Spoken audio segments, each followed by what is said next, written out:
President Trump pledging to stop Iran from getting a nuclear weapon as tensions rise in the Middle East. Joining us now is Florida Congressman Brian Mast. He is the chairman of the Foreign Affairs Committee. Congressman, thanks for being with us. The president was asked a couple of minutes ago about Iran and Israel and whether he thought a strike was imminent. Listen here. Mr. President, how imminent is an Israeli strike on Iran? Well, I don't want to say imminent, but it looks like it's something that could very well happen.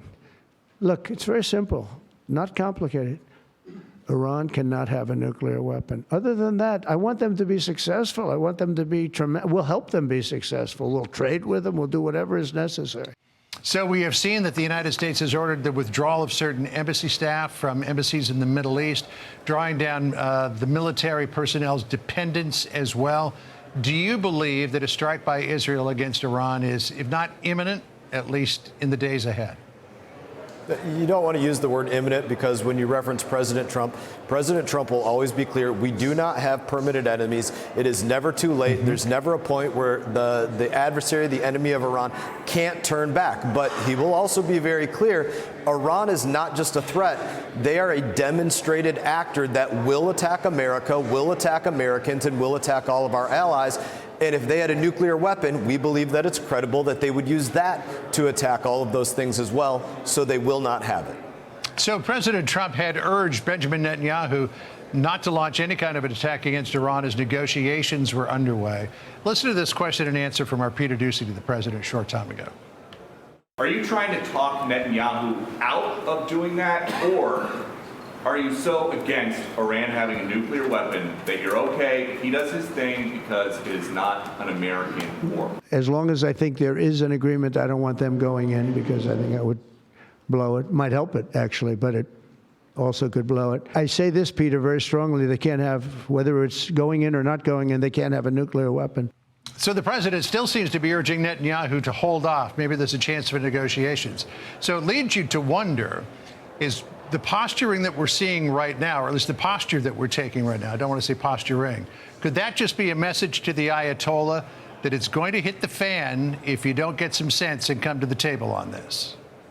There's no question that it sends a message to the Ayatollah that the United States of America is preparing for what could happen. We're not going to do it when it's too late. We're not going to have non-combatants that are over there that are in the way of what could be a response from Iran if something took place. We have a smarter administration in place than what was in place during the Afghanistan withdrawal. So I think it's those two things. Iran sees a signal that we're going to be ready, but you also just have President Trump, who's way smarter, Secretary Hegseth, who's way smarter and is not going to let the wrong situation happen for the United States of America and our non-combatants.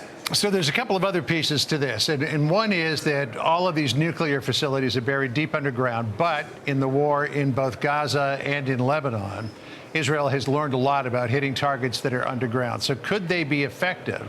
And then the other piece is Iran has vowed a massive retaliatory response if Israel were to attack it. I mean, could this turn into a mass casualty event?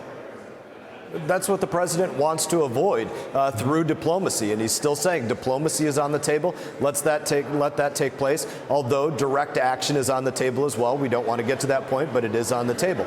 We've learned a lot from the strikes that have taken place in the past, but we also know that the capabilities of the United States of America to deliver certain ordnance is different than the capabilities of Israel to deliver certain ordnance, and that's not something that's unknown by various intelligence agencies across the globe. So that's a part of this as well.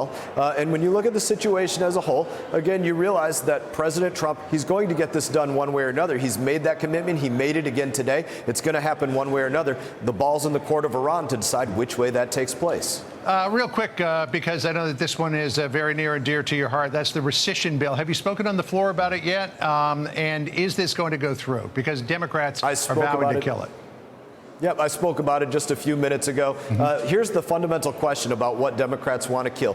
We're saying, listen, there can be LGBTQI plus in other countries. There can be sex workers in other countries, things like that. Should you, the American people, have to pay for it through your State Department? Other countries can do what they want, but why should we use your dollars to pay for these things? We're not going to. So Republicans are going to say, no more. We're not going to have you pay for it. And Democrats are saying, no, we think you people should pay for all of those things and $9 billion of other stupid waste, fraud, and abuse programs. That's the fundamental question here.